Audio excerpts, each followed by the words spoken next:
Hujambo mtazamaji na karibu katika makala ya afya bora kwa jamii. Hii leo siku ya Alhamisi. Jina langu ni Damaris Kitavi nikikukaribisha na nikitumai kwamba Alhamisi yako imekuwa ni siku njema. Hii leo katika studio zetu tunaye Teresia Muchemi ambaye ni msimamizi wa hospitali ya Plaza Specialist Hospital iliyo hapa katika jumba la Imani Plaza, au wengi wanapenda kuita Doctors Plaza. Na mwingine ni Simon Kitaka ambaye ni mtaalam wa picha za radiolojia, picha ambazo daktari wengi hutumia kwa uchunguzi wa maradhi tofauti. Wageni wetu, karibu sana katika studio zetu. Asante. Na wakaribisha sana na mjihisi mko nyumbani. Mtazamaji, tumekuwa tukizidi kuzungumzia kuhusu maradhi ya jinsi tunavyoishi. Wengi wanapenda kusema kwa kimombo lifestyle diseases, na kuna sababu nyingi ambazo husababisha maradhi kama vile ya kisukari na maradhi ya blood pressure au shinikizo la damu kama vile wengi wanavyopenda kusema. Na kwa majuma mawili yamepita tumekuwa tukiangazia sababu ambazo husababisha, na vile vile tumetambua kwamba pia sababu za kifamilia kutokana na iwapo wazazi wako walikuwa na maradhi ya kisukari, kuna uwezekano wa kuwa wewe uliye katika familia hiyo utapatwa na maradhi haya. Na hii leo tutazungumzia kuhusiana na hatari ya maradhi haya, hatari ya kuishi na maradhi haya kama hujatambua. Simon, karibu sana katika studio zetu. Nashukuru. Ningependa kwa sana utuelezee kuhusiana na hatari au maradhi yanayotokana na ugonjwa wa shinikizo la damu au blood pressure, ambayo kwa sana umekumbana nayo miongoni mwa wagonjwa ambao wanakuja pale hospitalini. Okay. Asante, nashukuru kwa kuwa hapa kwa hiyo wakati. Ndio. Na ningeomba kuongea kwa lugha ya Kizungu au Kimombo kwa sababu Kiswahili kidogo tu.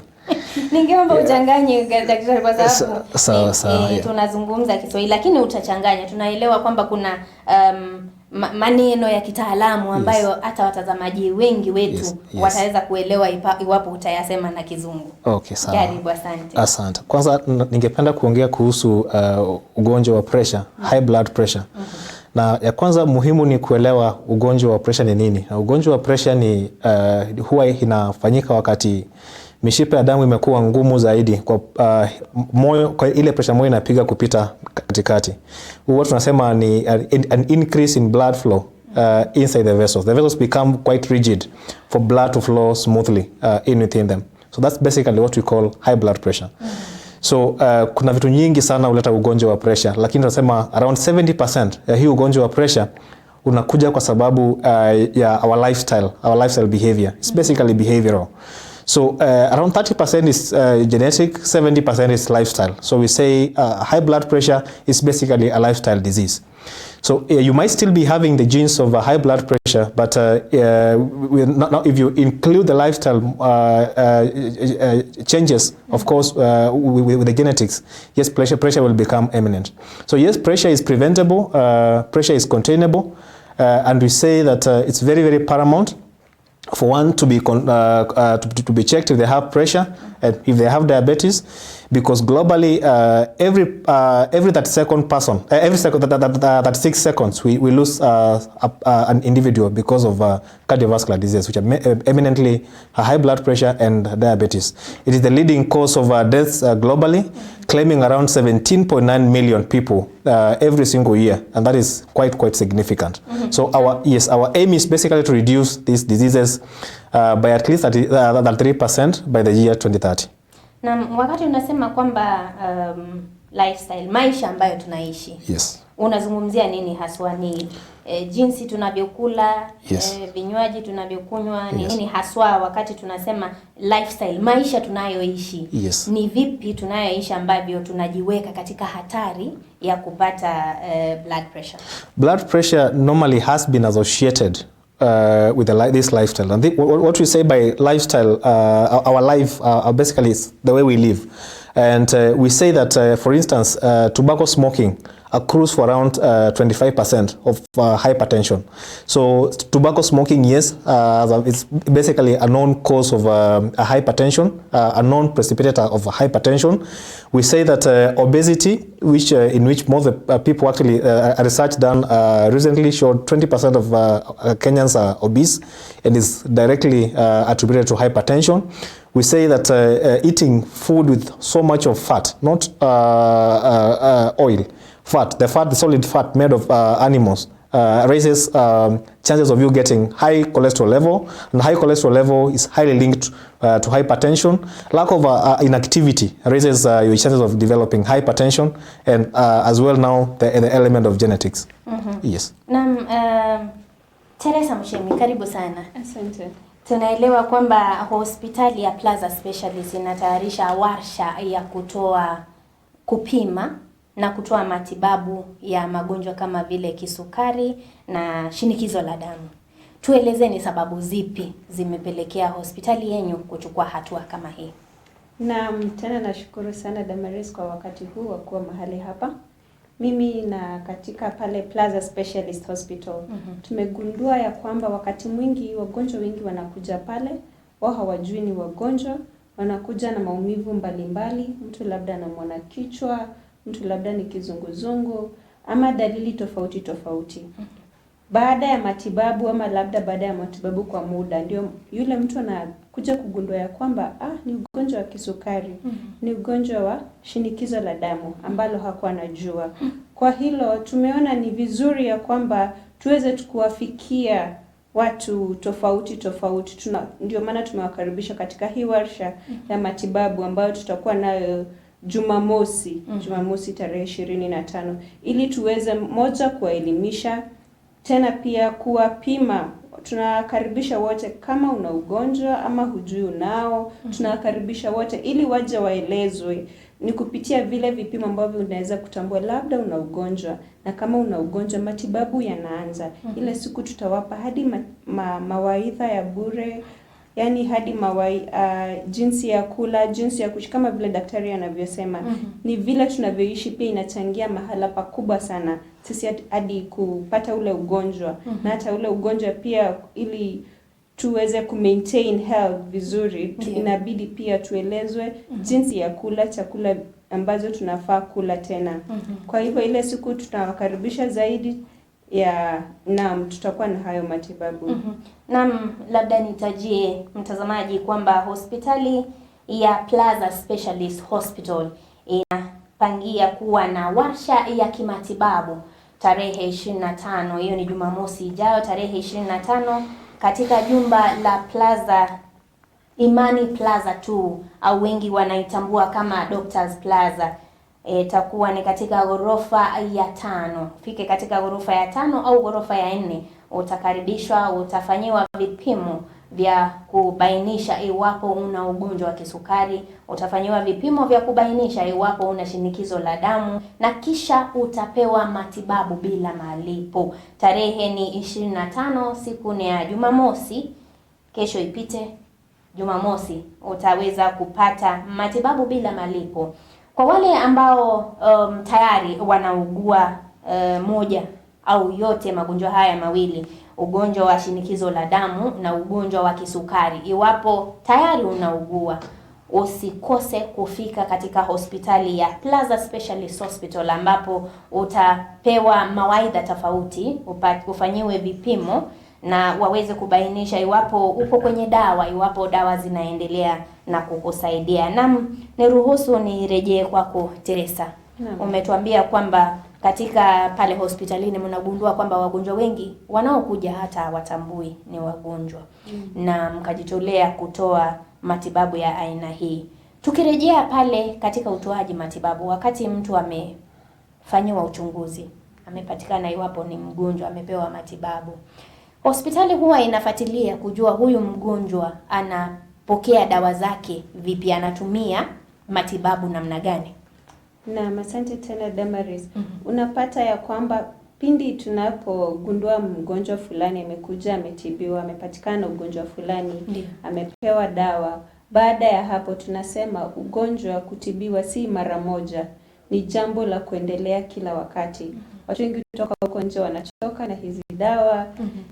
Sasa kama madaktari tuna ile nafasi ya kwamba, sababu ukikuja tunachukua details zako, unapigiwa simu, unafuatiliwa, na pia tunakupa nambari ya simu ambayo unaweza piga. Ukipata labda kuna niziite side effects fulani, pia unaweza piga simu, tutakusaidia katika hayo. Pia tunawapa clinics ambapo labda baada ya kila mwezi ama kila wiki mbili, kulingana na yule mgonjwa jinsi alivyo, tunawaita tena baada ya wiki kadhaa ili wakuje waangaliwe tena na madaktari wetu. Ndio ukague jinsi wanavyoendelea. Naam, tukirejea kwako Simon, wewe ni mwana radiolojia. Unahusika katika upigaji picha. Labda utuelezee kwa kifupi kutokana na ufanyakazi wako, wagonjwa wengi ambao umekumbana nao wanaougua maradhi ya kisukari au shinikizo la damu, ni viungo vyao vipi au organs, ni viungo vyao vipi ambavyo huwa vimeathirika kutokana na magonjwa haya? So kwa kawaida wagonjwa wengi tunapata wenye wako na hii ugonjwa either sukari ama hypertension. Kwa kawaida huwa tunaziita cardiovascular diseases. So huwa ni ugonjwa isipozuiwa vizuri huwa inaumiza sana moyo kwanza. So mimi ni mtaalamu wa moyo na mtafiti wa moyo. Na nafunza pia nafunza the same University of Nairobi. So huwa tunasema ni shida huwa zina target sana moyo na mishipa ya damu na moyo. So isipozuiwa vizuri wakati mwingi huwa mtu ana experience symptoms za moyo. Na moyo tukiangalia tunapata kwa kweli kuna hii ugonjwa na imekuja kwa sababu ya ugonjwa ya sukari ama ugonjwa ya pressure. Besides that huwa pressure isipozuiwa vizuri huwa inapatia mtu stroke. What we call cerebrovascular accident. So again isipozuiwa vizuri huwa inaumiza figo, huwa inaharibu figo na huwa inafanya mtu ana develop ugonjwa wa figo. The same with the sukari. At the end stages huwa pia inaumiza maini na again inaanza kuaffect the other systems. So yes, ni a very important aspect, ni very important scope, na ni vizuri kama haujui, kwa sababu ugonjwa wa pressure kwa kawaida tunasema ni silent killer. Haujuangi kama uko na pressure. So lazima kwanza uende uangaliwe, uambiwe uko na pressure, na kitu kingine ya muhimu kujua ni pressure ni a chronic disease. Huwa haiponi, hakuna cure. So the moment tumejua kuna shida ya pressure, ni vizuri pia tukuweka kwa follow up na tuhakikishe ya kwamba umekuwa kwa ile madawa mzuri ya kucontrol pressure, kwa sababu isipo kuwa well controlled, unakondolea macho, shida ya moyo, shida ya figo, stroke, shida ya mishipa na vitu zingine nyingi. Yes. Tukizungumzia hayo umesema kwamba tatizo kuu likiwa shinikizo la damu au kisukari. Italeta matatizo mengine, matatizo ya figo, matatizo ya moyo, matatizo ya mishipa ya damu.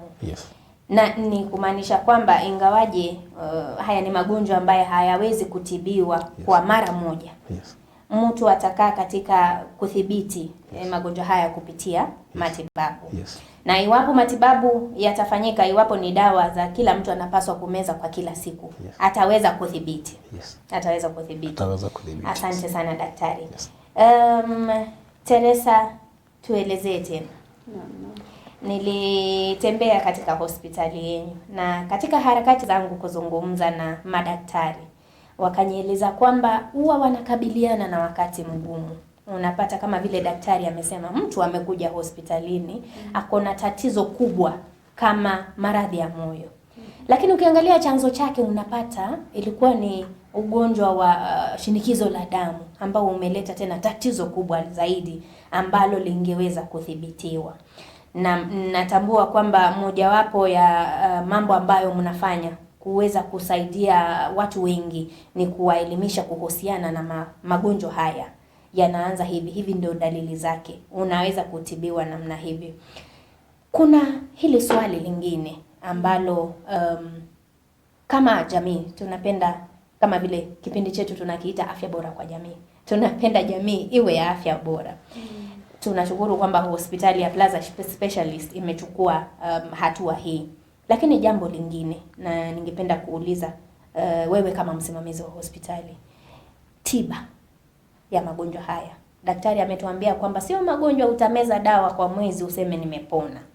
Na tulikuwa na daktari mwingine ambaye alituelezea kwamba kama ugonjwa kama huu haujaenea, haujaharibu viungo, unaweza ukasema nitafanya mazoezi, nitaanza kula vizuri, nitaacha kula vyakula ambavyo vinaniathiri, nifanye mazoezi, nitumie dawa. Kuna vile anasema kama ni blood pressure na iko kiwango cha kwanza, unaweza ukapona kama umetibiwa vizuri. Watu wengi hofu yao ni kuwa labda matibabu ya kila mwezi. Utapata kama mgonjwa ana miaka 30 labda. Huu ni ugonjwa kwa kweli ameambiwa itakuwa ni vigumu kupona. Ni ugonjwa utaishi nao maisha yako yote, ukithibiti kwa madawa kila siku kwa the rest of your life. Tuelezee kuhusu jinsi hospitali ya Plaza Specialist inavyofanya kuhakikisha kwamba matibabu kupitia dawa hayajaumiza mgonjwa. Haya, nashukuru tena sana. Ndio. Si rahisi kuja kuambiwa umepata ugonjwa fulani na kutoka leo utakuwa unakunywa madawa hadi maisha yako yote ambayo utakuwa hapa. Tunajua ni vingumu. Ndio. Kwa hivyo kama madaktari hapa Plaza Specialist wameweza kukuwa na nafasi moja ya kuelimisha wagonjwa wote. Unapoelimishwa kuhusu kula, unapoelimishwa kuhusu jinsi ya kufuata haya madawa vile unavyofaa, unakuta unaweza kudhibiti huu ugonjwa. Kwa hivyo kama Plaza Specialist, kwanza ni kuchukua nafasi ya kwanza kuwajulisha watu, kuelimisha watu ugonjwa upo. Tena kuwapa nafasi kuja umpimwe. Ukipatikana nao siku ya kwanza kama hiyo siku ya Jumamosi, matibabu itakuwa bure. Alafu kutoka hapo tutawafuatilia kuhakikisha ya kwamba unala vizuri na pia unayanywa yale na unameza yale madawa vizuri. Asante sana. Wakati kama vile tumesema tumeanza kuambia wagonjwa au watazamaji wetu kuhusiana na hii siku ya tarehe 25 majuma mawili sasa. Swali wengi wanauliza kwa sababu wakisikia kama vile nimesema jumba la Imani Plaza tu, wengi wanalitambua kama Doctor's Plaza, na wengi wanatambua kwamba ukifika pale kutakuwa na upigaji picha. Na wengi wametuuliza tukija hiyo siku kama ni picha madaktari watataka pia hizo tutapigwa bila malipo. Daktari, ninarejea kwako. Utuelezee uhusiano wa ugonjwa wa kisukari na ugonjwa wa shinikizo la damu na viungo kama figo. Na tukaelezwa kwamba mgonjwa ataweza kuja. Maambiwa vipimo bila malipo. Dawa za hiyo siku labda mwezi mmoja miwili bila malipo. Lakini kunaweza kukawa kwa sababu nilielezewa kwamba kutakuwa na madaktari wa viungo vyote pale. Kutakuwa na specialist wa macho, kutakuwa na specialist wa figo, kutakuwa na specialist wa roho ambaye ataangalia stage 1, 2, 3 madaktari tofauti. Iwapo nitafika kwako na uniambie kwamba Damaris, tumekufanyia hivi vipimo na tunaona kwamba roho yako ina tatizo, tunataka tupige picha tuone iwapo inatokana na kisukari, labda iwapo inatokana na shinikizo la damu na vile moyo umeathirika. Ikifika hapo gharama ya matibabu ni kwa Plaza Specialist ama ni kwa mgonjwa? Kwa kawaida hii tunaweka Jumamosi ni hamasisho haswa. Ndio. Kwa sababu our focus ni the global focus. We are using our hearts to connect with your hearts and to make you aware of the diseases which basically affect you and how we can prevent them early. Ndio. Tutawachunguza bure na tutachunguza kwa hiyo siku bure. Tukipata kuna ugonjwa mwenye unahitaji maybe picha ya pesa nyingi, tutaingilia kati pia. Tutaangalia kama tunaweza fanya ile tutaka cost sharing. Ndio. Kwa sababu kuna picha kwa kweli ni bei ghali kama kwa mtu mwenye yako anaelewa kwa hiyo wakati. Ndio. So tutafanya hiyo cost sharing. Tuta make sure that our patients are well taken care of. Na of course tukipiga picha, sisi ni wataalamu, tutajua kusoma hiyo picha, tutasoma hiyo picha, tutajua mahali shida iko na tutaweka ile tunatanga regular follow up. Ndio tuweze kuwasaidia kwa kabisa. Yes. Asante sana. Yes. Nimekumbana na wagonjwa kadhaa. Yes. Ambao wamepoteza viungo kutokana na ile tunaita donda ndugu au gangrene kwa kimombo. Yes. Na niulize, kwa wagonjwa wengi ambao unakumbana nao, labda unapiga picha kiungo, tuseme kama vile mguu una kidonda, na unapiga picha na ile inakwambia kwamba tuseme nerves za huu mguu zimekufa ganzi, kiasi cha kwamba hata matibabu hayawezi kusaidia ule mguu, na mguu unafika wakati wa kutolewa.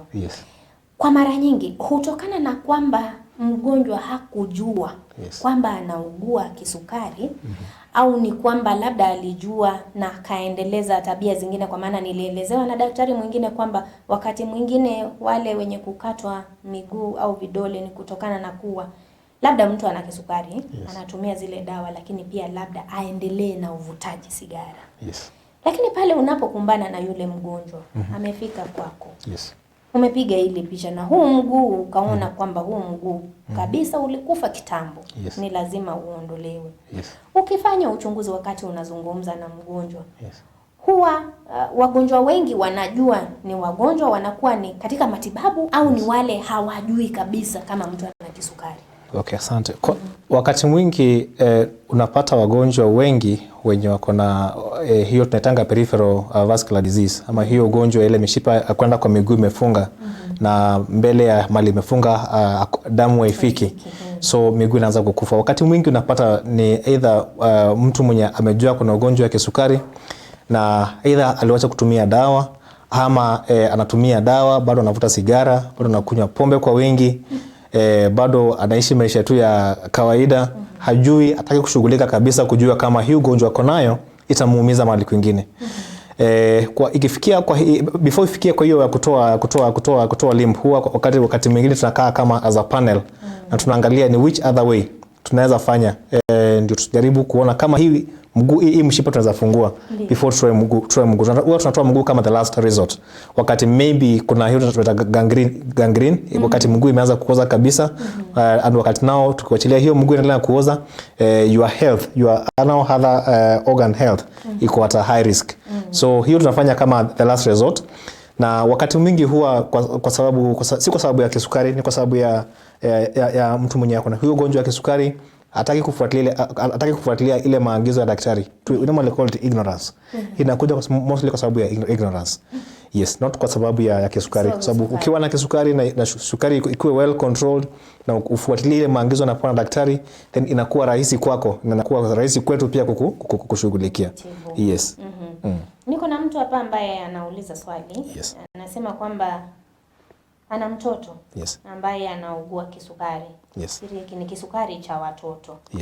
Anasema kwamba mtoto wake amekuwa katika matibabu tangu, nafikiri anasema mwaka wa 2 tangu huyo mtoto alipozaliwa. Anasema ndugu zake, dada zake wako sawa, wako shwari. Lakini anauliza mtoto amekuwa katika matibabu kwa hiyo miaka yote. Ananiambia ni mtoto wa miaka 8 sasa. Haya matibabu yanaweza kumdhuru afya yake ya baadaye? Kwa kawaida hayo matibabu haiwezi kukudhuru. Actually ile inaweza kukudhuru ni kutotumia hiyo madawa hiyo matibabu. Kwa sababu hiyo ugonjwa uko nayo tunatanga type 1 diabetes.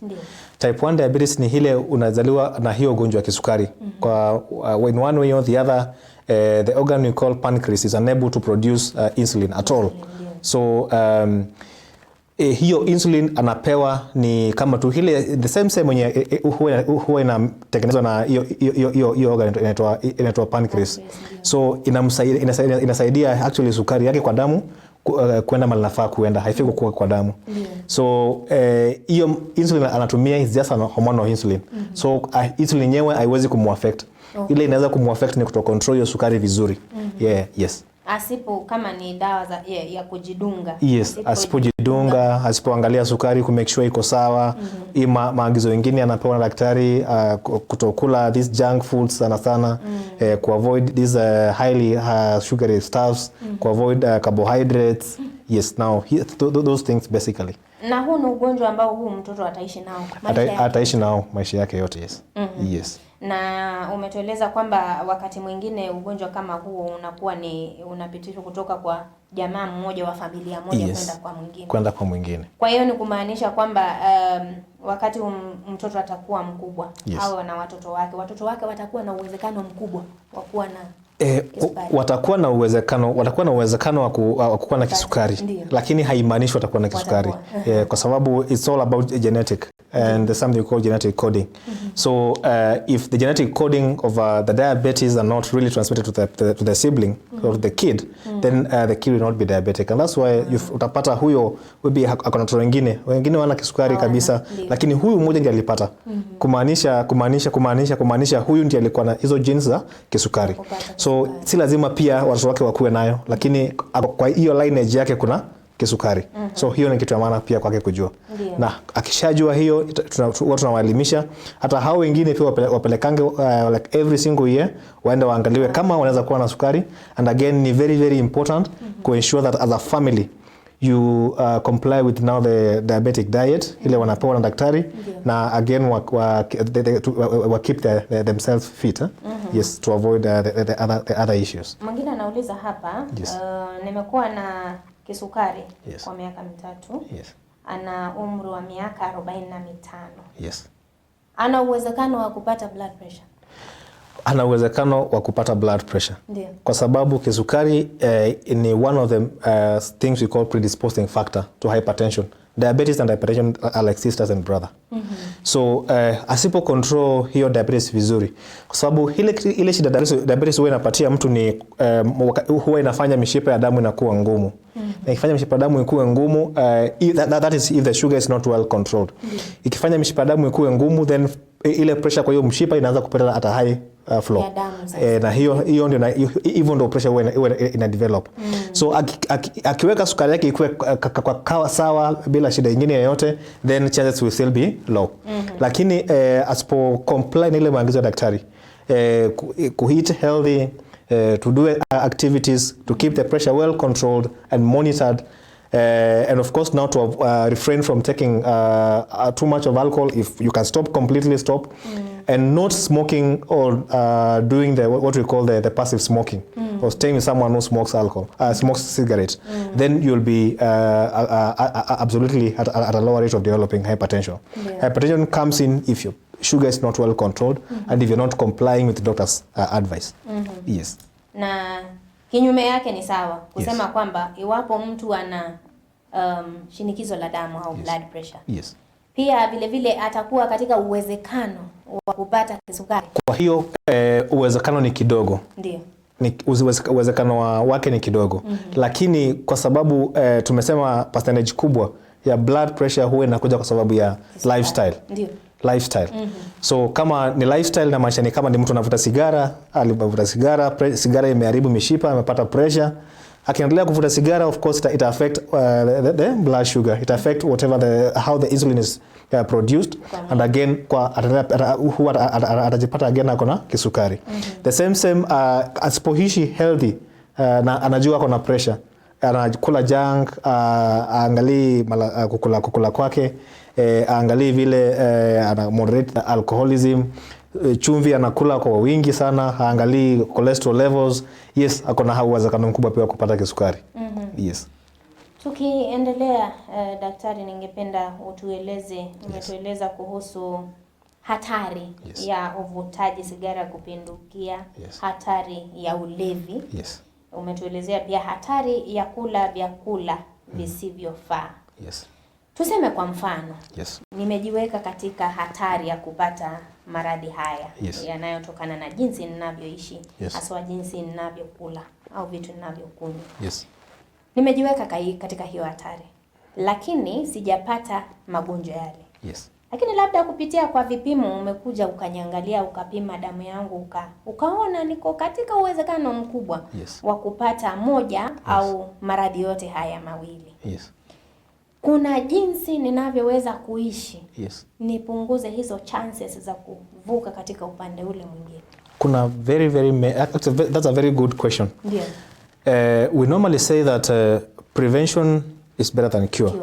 Na ukishajua kwamba uko na uwezekano mkubwa, we call them high risk people who developing cardiovascular diseases.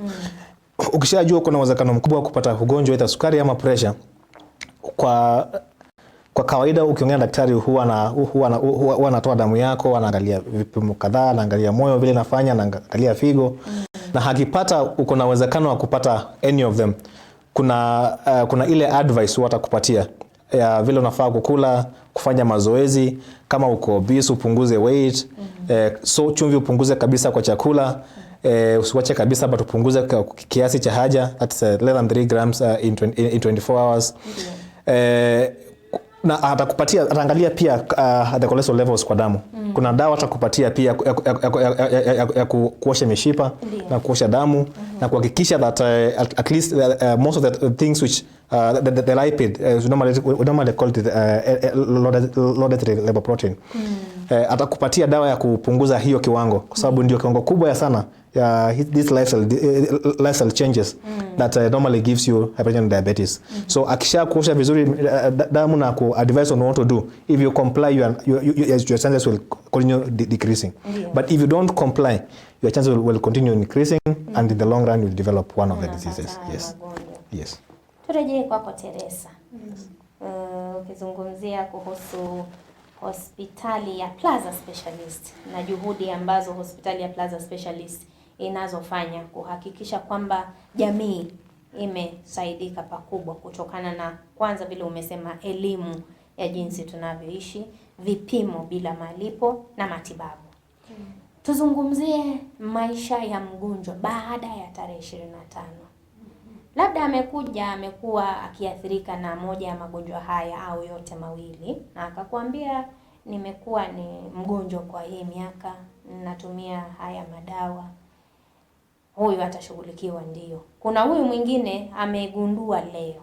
Kwambia nimekuwa kichwa kinaniuma au nimekuwa nikiugua hivi na hivi na akapimwa na amegunduliwa kwa kweli una ugonjwa wa kisukari au una ugonjwa wa shinikizo la damu. Kunao wengine watakumbwa na ule mshtuko wa ile gharama ile ambayo ninataja. Na wengi wanauliza bima za kimatibabu au health insurance. Ni gani kwa mfano ambazo hospitali ya Plaza Specialist inakubalia wagonjwa waje nazo? Kwa maana tumeelewa kwamba ni magonjwa ambayo mgonjwa atahitaji kukaa karibu na daktari mara kwa mara. Wakati mwingine aambiwe sukari yako imepungua, kwa hiyo tunakupunguzia kiwango cha dawa. Wakati mwingine aambiwe kwa sababu umepata maradhi haya tena tunakupunguzia ama tunakuongezea dawa. Tuelezee kuhusiana na bima ya kimatibabu ambazo zinakubalika na hospitali ya Plaza Specialist. Asante Damaris. Hakika matibabu bila bima huwa yanaweza kuwa magumu kidogo kwa yule mgonjwa yeyote. Kwa hayo kama hospitali tumeweza kushirikiana na bima kadhaa ili tuweze kutibu wagonjwa ambao wana zile bima. Mfano ni kama GA Insurance. Tuko na GA Insurance mahala pale, tuko na CIC Insurance, tuko na Liaison Insurance, tuko na Heritage Insurance, tuko na Fast Assurance pia, tuko na MUA na pia tuko na insurance inaitwa Bupa. Kati ya hizi zote yeyote ambaye ako na bima na hizi insurance zote anaweza kuja pale na atatibiwa. Naam. Tuna swali lingine. Yes. Naweza kusema halihusiani lakini wewe ni daktari umekumbana na mengi. Sawa. Kwa hivyo ni vizuri tukushtue kidogo. Kuna mwingine anauliza daktari, hepatitis inaletwa na nini? Okay. Hepatitis kwa lugha ya kawaida ni ile tutasema inflammation of the liver cells. Na kuna vitu nyingi sana huwa zinaleta shida ya hepatitis. Kuna an infection we call hepatitis A, which is as a result of contamination, and hepatitis B, which is a viral infection, and C. So the three are among the commonest causes of the same. You can still get hepatitis as a result of diabetes. You can still get hepatitis as a result of hypertension, but now those ones are more advanced. There's one we call them non-alcoholic hepatosteatosis, which is basically a fatty liver disease as a result of diabetes, type of still hepatitis. The many things can normally give you hepatitis, but either infection or non-communicable can also induce the same. Kwa hiyo nijikosoe kwa kusema kwamba hepatitis haihusiani na inaweza inahusiana. Yes. Samahani mtazamaji, nilidhania swali kuhusiana na jambo tofauti kabisa. Mwingine anauliza kuhusu kinga ya mtu ambaye ana ugonjwa wa kisukari. Wakati anakufa ganzi au kuganda. Nafikiri ni mojawapo ya dalili ambazo zinakumba mtu au hali ambazo zinakumba mtu wakati anakuwa na ugonjwa wa kisukari. Atajisaidia vipi wakati ako pale nyumbani kuhakikisha kwamba hapati vidonda dungu hizo, kufa ganzi? Wakati amekufa ganzi miguu au vidole, atajisaidia vipi upate kuwa hizo mishipa ya damu haijafa? So kufa ganzi, it's kwa lugha ya kimombo what tunaita neuropathy. It's is one of the complications of diabetes. And wakati mtu anakufa ganzi haimaanishi kwa kawaida ni kwa sababu ya sukari, kwa sababu pia kuna ile nerve ina supply miguu na nerves na huwa inatoka kwa mgongo hapa chini ya mgongo. We normally call sciatic nerve. Kwa wakati mwingi kama pia imefinywa sana na either the bones, huwa inapea mtu hiyo. So lazima kwanza aonekane na daktari kwanza establish the cause of hiyo kukufa ganzi, kama ni diabetes ama ni because of the nerve compression, normally called nerve impingement. Kama ni kwa sababu ya kisukari, then ukisha kuamua daktari uko na this is diabetic neuropathy. So huwa tunakuencourage kwanza avoid kuishi karibu na moto. Wakati umekaa mahali, make sure that umevaa viatu almost throughout. Make sure that you checking your legs, because again you can easily get pricked by something. Avoid going to places where you can be pricked, because wakati mwingine unapata kidonda kupona kwa sukari inakuwa ngumu. Na wakati mwingine pia make sure that your sugars are well checked and they are well controlled. They are within the normal limit, which is 4 to 7.8. Na ukifanya hiyo yote, basically it's all about caution. Ukifanya yote then mambo itakuwa mzuri sana kwake.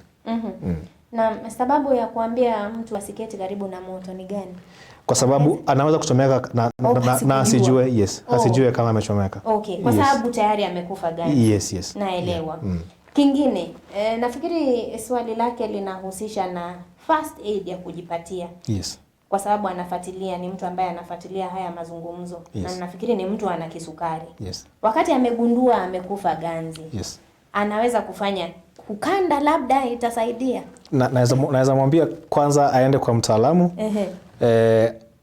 Make sure that hiyo kukufa ganzi ni specifically kwa sababu ya kisukari. Kwa sababu kukufa ganzi haimaanishi ni kwa sababu ya kisukari. Inaweza kuwa si kisukari kabisa. Lakini wakati amejua kuna hii shida ya kisukari na kufa ganzi kwa sababu ya kisukari, anafaa kuonekana na daktari, especially neurologist. Ataangalia, ata make sure that the nerves are not damaged, atampatia madawa kwanza make sure that the nerves are not further damaged by the sugar. Na again atampatia dawa za kurejuvenate hizo nerves, na atampatia further advice on what to do and how to do, of which now we have down here at Plaza Specialist Hospital. Mwingine anafuatilia, anauliza anashuku kwamba ana shida ya nerves. Nafikiri amegundua kwamba amekuwa akikufa ganzi. Na ndiye anauliza, nafikiri hilo ni swali ambalo umejibu. Anauliza, nikikufa ganzi inamaanisha nina kisukari? Nafikiri nikirejelea mtazamaji ni kwamba daktari amesema iwapo unahisi kwamba unakufa ganzi, iwe ni kwenye mikono, iwe ni kwenye miguu, iwe ni katika sehemu yoyote ya mwili wako, nenda katika hospitali iliyo karibu nawe, uende upimwe, upewe mawaida na ijulikane kwa kweli iwapo kufa ganzi kunatokana na kisukari. Kwa sababu kama vile daktari anavyotuelezea, kufa ganzi kutaweza kuwa kumetokana na sababu tofauti. Naelekezwa kwamba muda unatupa kisogo. Daktari, jambo la mwisho. Zungumzia na watazamaji, wape mawaidha kuhusiana na maradhi haya. What I would want to say is that cardiovascular diseases is the leading cause of death globally.